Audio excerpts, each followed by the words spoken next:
ये भी एक सिटीज़न मूवमेंट जो एक लेजिटिमेट ग्रीवेंस से स्टार्ट होती है, वो इवेंचुअली हाईजैक कैसे हो जाती है, उसका उदाहरण कुछ आपके सामने पिछले 2-4 दिनों के इवेंट्स में आपको दिखने को मिला होगा। अगर आप अभी भी नहीं समझे तो शायद आप कभी भी नहीं समझ पाएंगे। मसला स्टार्ट हुआ था नीट के पेपर के लीक होने से। नीट का पेपर लीक होता है, लाखों बच्चे जो इसकी तैयारी कर रहे होते हैं वो परेशान होते हैं, लाखों माँ बाप जो तैयारी करवाते हैं कोचिंग इंस्टीट्यूट्स में लाखों रुपया खर्च के परेशान हुए।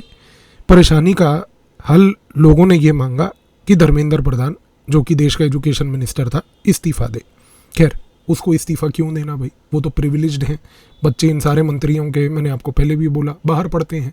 आपके और हमारे बच्चों से कोई इस प्रकार की प्रॉब्लम हो जाए, आफ्टर ऑल इनको क्या, इनके बच्चों ने थोड़ी सड़क पे धक्के खाए या इस प्रकार से कोई परेशानियां झेली। लेकिन आप सोच के देखिए कि जो एक लेजिटिमेट ग्रीवेंस से मुद्दा स्टार्ट हुआ था, कितनी इम्पोर्टेंटली उसमें एक बदलाव आया। और बदलाव के बीच में भी एक बहुत बड़ा इवेंट हुआ कि आज से कुछ हफ्ते पहले ही आपने अगर न्यूज़ ध्यान से ऑब्जर्व की हो, एंड आई एम श्योर की होगी, कि राम मंदिर में अयोध्या में दान पात्र के अंदर कुछ चोरों ने चोरी करी। और चोर भी ऐसे थे जिनको निगरानी रखने का कार्य दिया गया था, जिन्होंने बहुत ही शीलता की तरफ से चोरी करी। सबसे बड़ी बात, नृपेंद्र मिश्रा, पूर्व IAS अधिकारी, प्रधानमंत्री नरेंद्र मोदी का सचिव, प्राइम मिनिस्टर्स ऑफिस में प्रिंसिपल सेक्रेटरी, उसने अभी 2 हफ्ते पहले इंटरव्यू देते हुए ये बात बोली कि राम मंदिर के दान पात्र में डकैती हुई है। जाके उसका शब्द सुन लीजिए, डकैती वर्ड का प्रयोग किया उसने। अब सारे देश के अंदर सनातन धर्म को मानने वालों में एक बहुत बड़ी चोट पहुंची। ये आफ्टर ऑल हुआ क्यों और कैसे? अब ब्यूटी देखिए क्रोनोलॉजी की। राम मंदिर के दान पात्र की चोरी से पहले नीट के पेपर का लीक होना, नीट के पेपर लीक होने के बाद धर्मेंद्र प्रधान के रेजिग्नेशन पे चर्चा होना, धर्मेंद्र प्रधान की रेजिग्नेशन के दौरान चर्चा की टाइम पे राम मंदिर के दान पात्र की चोरी का पूरा एपिसोड निकलना। उस दौरान जब राम मंदिर के दान पात्र की चोरी का ये काम, जिसके ऊपर चर्चा देश में चल रही थी, उस दौरान आर्म्ड फोर्सेस की सिक्योरिटी के तहत नीट का रीपेपर हो जाना, रीपेपर होने के बाद मार्क्स आ जाने के बाद बच्चों की काउंसलिंग चल रही है। काउंसलिंग के बाद कुछ ही समय में बच्चों को अब एडमिशन उनके गवर्नमेंट मेडिकल कॉलेजेस में मिल जाएंगी या प्राइवेट कॉलेजेस में, और उसके बाद उनके कोर्सेज भी चालू हो जाएंगे। लेकिन यहाँ पर सबसे बड़ी ब्यूटी ये थी कि इस राम मंदिर के दान पात्र में हुई चोरी, जो कि एक राष्ट्रीय मुद्दा बन चुका था, हर एक व्यक्ति के आस्था के ऊपर एक ठेस था, उस मुद्दे को सडनली पूरे के पूरे नैरेटिव से गायब कर दिया गया। और गायब करने के लिए कुछ चुनिंदा एक्टर यहाँ पर एक प्रोजेक्ट के तहत आए। दीप के नाम का एक व्यक्ति बोस्टन से उठ के एकदम से दिल्ली आ गया, ये कहते हुए कि नहीं, मैं रेजिग्नेशन मांगूंगा, जंतर मंतर पे मैं प्रोटेस्ट करूंगा। देश के लिए आज तक का क्या उसका इतिहास रहा है कंट्रीब्यूशन के लिए, इस चीज़ से अंदाज़ा लगाइए कि देश की एक यूनिवर्सिटी में पढ़ने की क्षमता नहीं थी, पढ़ाई करने के लिए भी उसको विदेश भागना पड़ा था। वो व्यक्ति सडनली आकर यहाँ पर अपने आप को एक लीडर पोर्ट्रे करता है जयप्रकाश नारायण के वो मूवमेंट के तहत, कि जैसे जयप्रकाश नारायण ने खड़े होकर लाउड स्पीकर पकड़ा था और भीड़ जमा हो गई थी, उसको वो वाली मूवमेंट की एक फीलिंग की भनक थी। और ये वो व्यक्ति जिसको आज हमारे देश का युवा कह रहा है कि ये हमारे हितों के लिए बात कर रहा है। 2 दिन पहले इस बंदे ने दिल्ली पुलिस के थ्रू सरकार को फीलर भेजा, मुझसे बात कर लीजिए। सरकार ने कहा कि हम बात करने के लिए तैयार हैं, तुमने पहले तो फीलर कभी मांगा नहीं। फिर फीलर के तहत जब बात करने का मौका मिला, सुबह 11:30 बजे का इसको समय मिला अपने साथी के साथ, जब ये वहाँ पर जाके बात करने के लिए इन्होंने भेजा अपने कॉकरोच जनता पार्टी के कुछ नुमाइंदे, तो JP नड्डा ने सबसे पहले पूछा कि भाई तुम्हारा मेमोरेंडम कहाँ है? तो कहते मेमोरेंडम तो है नहीं, 4:30 बजे मिलते हैं शाम को, तब ले आएंगे। वो व्यक्ति जो सो कॉल्ड यहाँ पर छात्रों की लेजिटिमेट ग्रीवेंस की लड़ाई लड़ने आया था, उसके पास 4:30 बजे तक शाम तक मेमोरेंडम नहीं था। ये नहीं पता था कि किन मांगों पे चर्चा करनी है। बस कैमरा था, लाइमलाइट थी, खड़े हो गए, लाइमलाइट में आकर वहाँ पे कैमरा के सामने अपनी छवि बनाने की कोशिश कर ली। देश में जब अभी यहाँ पर प्रोटेस्ट चल रहे थे, इसी पार्टी का एक प्रवक्ता बर्गर किंग के बर्गर चबाता हुआ पाया गया। फिर उसको बर्खास्त करते हुए ये कहते हैं कि हमारे यहाँ पर अनुशासन है। अनुशासन तो एक और पार्टी ने भी कहा था, पता है हमें क्या अनुशासन है उसमें। और सबसे बड़ी बात देखिए यहाँ पर, इस पूरी ब्यूटी गेम की ये है कि जो आप अभी तक नहीं समझ पाए कि आपका एक लेजिटिमेट ग्रीवेंस, नीट की परीक्षा, नीट का पेपर लीक होना और धर्मेंद्र प्रधान का इस्तीफे की मांग किस प्रकार से इमीडिएटली एक राजनीतिक प्रोडक्ट बनकर यहाँ पर आपके सामने आ गई। राहुल गांधी प्रियंका गांधी को, जो पिछले 2 हफ्ते से सडनली बहुत तसल्ली से वेकेशन मना रहे थे, जनता सड़कों पे उतरी हुई थी, लोग यहाँ पर प्रोटेस्ट कर रहे थे, कोई परवाह नहीं, एकदम से वापस आए, याद आया अरे हम तो राजनेता हैं, चलो जाके कुछ राजनीति कर लेते हैं। इसी दौरान में अरविंद केजरीवाल दिल्ली से भगाए जाने के बाद पंजाब में कुछ दिनों के मेहमान रहने के लिए, लाइमलाइट में आने के लिए चलो हम भी आ जाते हैं। अखिलेश यादव सेम वही प्रोसेस। कहने का मूल रूप से मकसद एक है सर, जनता की जो लेजिटिमेट ग्रीवेंस था यहाँ पर और जो लेजिटिमेट ग्रीवेंस है कि नीट के पेपर की सुरक्षा, नीट के भविष्य में आने वाले समय में ऐसी रिफॉर्म्स लाने की आवश्यकता कि किसी प्रकार से नीट के पेपर में कोई भी लीकेज ना हो, उसको चर्चा को छोड़कर हर एक चर्चा हो रही है।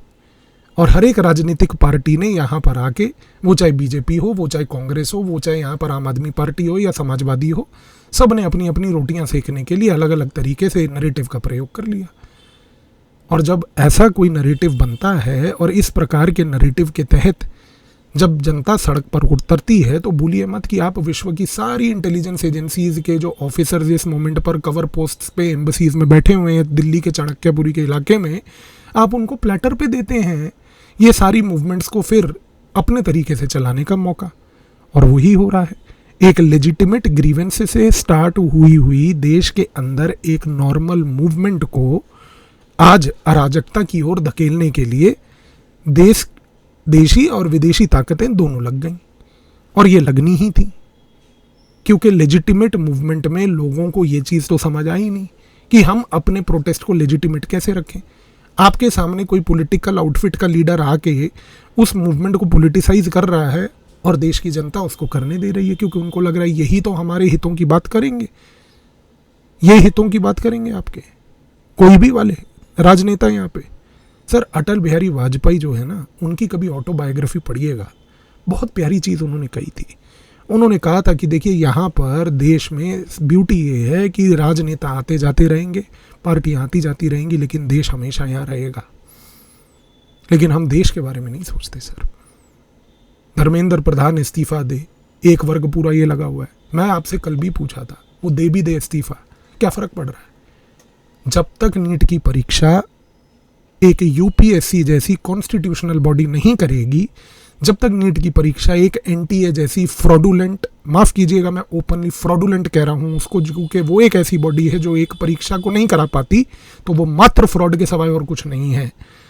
जब तक एक कॉन्स्टिट्यूशनल बॉडी इस प्रकार से नीट की परीक्षा टेक ओवर नहीं करेगी, जब तक आप दबाव इस चीज़ के ऊपर सरकार के लिए नहीं डालेंगे कि आप नीट की परीक्षा को यूपीएससी जैसी कॉन्स्टिट्यूशनल बॉडी या एक न्यू कॉन्स्टिट्यूशनल बॉडी क्रिएट करके संविधान में संशोधन करके उसको इनकॉर्पोरेट करके करवाइए, तब तक नीट का मसला हल नहीं होगा। साल 2 साल शायद पेपर फिर नॉर्मल हो जाए, तीसरे चौथे साल फिर कल को अगर लीक हो गया तो आप क्या कर लेंगे? कुछ नहीं हो सकता, क्योंकि ये एडमिनिस्ट्रेटिव फेलियर्स हैं और हमारे प्रशासन के अधिकारी बड़े तेज होते हैं सर। पेपर लीक होगा, वो अपने ऊपर कोई रिस्पॉन्सिबिलिटी लेते ही नहीं, क्योंकि उनकी रिस्पॉन्सिबिलिटी होती है सिर्फ सिलेक्शन के बाद 2 लाख रुपए लेके किसी कोचिंग वाले का प्रचार करने का और प्रोपोगेंडा चलाने का। उसके ऊपर आईएएस ऑफिसर्स यहाँ पर हमारे देश में कुछ नहीं कर सकते। और ये सारे आईएएस ऑफिसर्स वो हैं बाय द वे जो एथिक्स का पेपर लिख के आते हैं, मोरालिटी और एथिक्स का पेपर क्वालिफाई करके आते हैं। मैं इस विषय पर चर्चा नहीं कर रहा, जिस दिन चर्चा करना बैठ गया ना यहाँ पे, तो माफ़ कीजिएगा शायद मुझे ही गोली मार दी जाए, इतनी पावरफुल लॉबी है। लेकिन दूसरी चीज़ देखिए, लेजिटिमेट ग्रीवेंस थी, राजनीतिक पार्टियों ने सडनली उस पूरी ग्रीवेंस को टेक ओवर कर लिया। आज सुबह के अखबार में मैंने पढ़ा कि शबाना आज़मी, इसके साथ साथ नसरुद्दीन शाह, इन जैसे लोगों को भी बड़ा दर्द और दुख हो रहा है। दुख इस बात का हो रहा है कि देखो छात्रों के साथ क्या हुआ। नसरुद्दीन शाह, शबाना आज़मी, अरविंद केजरीवाल, राहुल गांधी, धर्मेंद्र प्रधान, नरेंद्र मोदी, तुम लोगों से सबसे मेरा एक सवाल है। 5 साल से पिछले मैं समर्थन कर रहा हूँ यूपीएससी के कुछ छात्रों का जो दर बदर की ठोकरें खा रहे हैं क्योंकि 5 साल पहले जब देश में कोरोना काल आया था ना, उस कोरोना काल में इन बच्चों के परिवारजन मर गए थे और उनके मरने के कारण से ये बच्चे बेचारे तैयारी नहीं कर पाए थे। और क्योंकि ये तैयारी नहीं कर पाए थे ना, ये दर बदर की ठोकरें खा रहे हैं तुम्हारे 2 कौड़ी के ब्यूरोक्रेट्स के पास जा जाकर और बड़े बड़े मंत्रियों के पास जा जाकर, सिर्फ एक गुहार लेके कि हमें एक एक्स्ट्रा एडिशनल अटेम्प्ट दे दीजिए। हमारा एक एडिशनल अटेम्प्ट शायद हमें उस सुनहरे सपने को साकार करने का एक तरीका मिल जाएगा जो हम अभी तक साकार नहीं कर पाए। 5 साल हो गए सर इनको दर बदर की ठोकरें खाते हुए, धक्के खाते हुए। एक भी अरविंद केजरीवाल से लेकर राहुल गांधी से लेकर शबाना आजमी और नसरुद्दीन शाह से लेकर विशाल डडनानी से लेकर इन लोगों में से किसी के मुंह से एक शब्द, एक ट्वीट भी इनके लिए नहीं निकला। पता है क्यों? मैं आपको रीज़न बताता हूँ। रीज़न एक सिंपल है कि बेचारों के पास कैमरा की शक्ति नहीं है। नीट के ये जो एस्पिरेंट्स थे ना, इनको कैमरा की लाइमलाइट मिल रही थी जिसकी वजह से इनका इशू सेंसेशनलाइज हो रहा था। सर पूरे देश में अलग अलग स्थानों पर, अलग अलग जगह पर इस मोमेंट पर कोई ना कोई मुद्दा चल रहा है, लेकिन संवेदनशीलता यही है कि कौन से मुद्दे को क्या लाइमलाइट मिलती है। मैंने आपको एक सिंपल बात बोली सर, यहाँ पर भी इस प्रोटेस्ट को स्टार्ट हुआ था जो एक लेजिटिमेट ग्रीवेंस से, उसको हाईजैक कर लिया गया पहले राजनीतिक शक्तियों के तहत। इस राजनीतिक शक्तियों के तहत हाईजैक होते ही वामपंथिक एलिमेंट्स जो ट्रेडिशनल होते हैं, जो शाहीन बाग के मॉडल में भी देखने को मिले, सेलिब्रिटीज़, इसके साथ साथ यहाँ पर सेलिब्रिटीज़ के साथ साथ म्यूजिशियंस, उन्होंने भी अपनी राजनीतिक रोटियां सेकने के लिए यहाँ पर आकर ये नौटंकीबाजी कर ली। एक चीज़ फिर याद रखिएगा सर, एक जेन्युइन ग्रीवेंस से जो चीज़ स्टार्ट हुई थी वो आज इस प्रकार से तब्दील हो गई कि जिस मसले का अब कोई हल नहीं निकलना, इस मसले का अब यहाँ पर कोई प्रकार का सोल्यूशन नहीं निकलना। अनफॉर्चुनेट रियलिटी यही है, और जब तक ये रियलिटी यहाँ पर रहेगी आप इस चीज़ को समझ नहीं पाएंगे कि इन लोगों का अल्टीमेट ऑब्जेक्टिव क्या है। मुझे नहीं पता कि आप लोगों में से मुझे कितने पिछले लंबे टाइम से सुन रहे हैं या नहीं सुन रहे, सुनना चाहते हैं भी या नहीं सुनना चाहते। I give a fuck to people like you people who are there, जिनका काम सिर्फ यहाँ पर प्रोपोगेंडा करना है।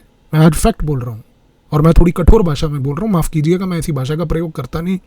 1000 से ऊपर इस चैनल पर वीडियो बनाए लेकिन मैं बात ऐसी करता नहीं, लेकिन मैं आज मजबूर हूँ इस बात को करने के लिए क्योंकि देश यहाँ पर एक संकट में है। और मैं 2 साल से इस बात को बोल रहा हूँ कि कुछ शक्तियाँ हैं जो देश को अराजकता की ओर ले जा रही हैं, कुछ शक्तियाँ हैं जो यहाँ पर देश को तोड़ने की हर मुहिम को बना रही हैं। हर सिटीज़न की जेन्युइन ग्रीवेंस को हाईजैक करने के लिए उनको एक मौका चाहिए। इस मौके की तलाश में वो ये सारे गंदे खेल खेल रही हैं। अराजकता का एक सिनेरियो आपके सामने अभी दिखा। वो दीपके है जो अपने आप को एक स्टूडेंट लीडर कह रहा था कि मैं स्टूडेंट के ग्रीवेंसेस के लिए आया हूँ, जब वहाँ पर मंडे को पुलिस बल वहाँ पर थोड़ी सी बड़ी, वहाँ से भगोड़ा भाग गया, बच्चियों को आगे करके, छोटी छोटी बच्चियों को आगे करके भाग गया। भगोड़े, शर्म कर, वहाँ खड़ा होना चाहिए था ना तेरे को, अगर अपने आप को तू स्टूडेंट लीडर कहता है तो इन चीज़ों को समझिए सर। ये जितने भी लोग हैं यहाँ पर, इनका सबका एक ही उद्देश्य है मात्र, ये सिर्फ अपनी राजनीतिक रोटियां सेकने आए हैं। किसी को कोई ग्रीवेंस से लेना देना नहीं है। सबसे इम्पोर्टेंट चीज़ यही है, देश में अराजकता फैल रही है, फैलेगी, क्योंकि इन लोगों का सबका घूम फिर कर एजेंडा कॉमन है। एजेंडा कॉमन है, इसीलिए इस चीज़ से सतर्क हो जाइए।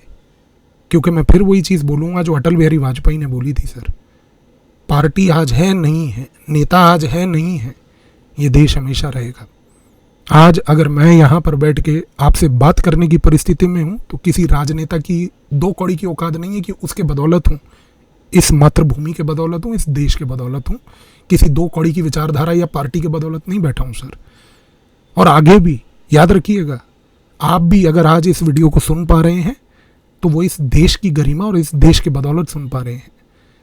थोड़ा सा राजनीतिक पार्टियों से, राजनेताओं की 2 कौड़ी की औकातों से ऊपर उठ जाइए सर, क्योंकि अब समय आ चुका है राजनीति छोड़ के देश को बचाने का।